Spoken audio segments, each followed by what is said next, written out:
माँ, मेरी नौकरी लग गई है, वो भी अच्छे पैसों में। अब हम लोगों के बुरे और दुख के दिन जल्दी खत्म हो जाएंगे। गौरी की खुशी का ठिकाना नहीं होता। वो सास की फोटो के सामने हाथ जोड़ती है कि उसका पति उसे कहता है, देखा गौरी, तेरी तपस्या खत्म हुई। इतने सालों से जो तू फैक्ट्री में नौकरी कर रही है, अब तू आराम कर सकती है। अरे नहीं नहीं, अभी तो नौकरी लगी है, कुछ दिन कुछ पैसे कमा तो लेने दो। कुछ महीनों बाद गौरी की ननद गौरव के लिए रिश्ता लेकर आती है।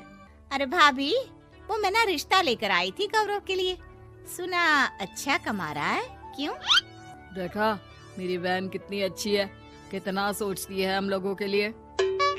गौरी कुछ नहीं कहती, लेकिन उसका मन नहीं होता है कि वो बेटी की शादी इतनी जल्दी कर दे। हाँ वो तो ठीक है, लेकिन अभी कुछ कर्जा है जिसे उतारना है।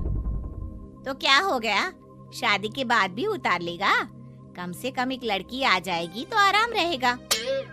गौरी लोगों के प्रेशर में आकर बेटे की शादी कर देती है और शादी के बाद एक दिन जब अपनी फैक्ट्री में जाती है, मैनेजर साहब, कैसे इस फैक्ट्री में 22 साल काम कर लिया पता ही नहीं चला।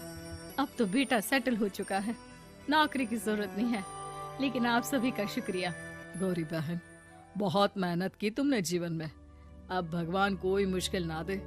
गौरी घर आती है, लेकिन दरवाजे के बाहर से ही उसे बहू और बेटे की आवाज सुनाई देती है। क्या है, तुम्हारी माँ ने तो सोचा भी नहीं कि जो कर्जा वो ले रही है खुद की अय्याशी के लिए, वो हम लोग क्यों भरे। उनका कर्जा है वो देखे।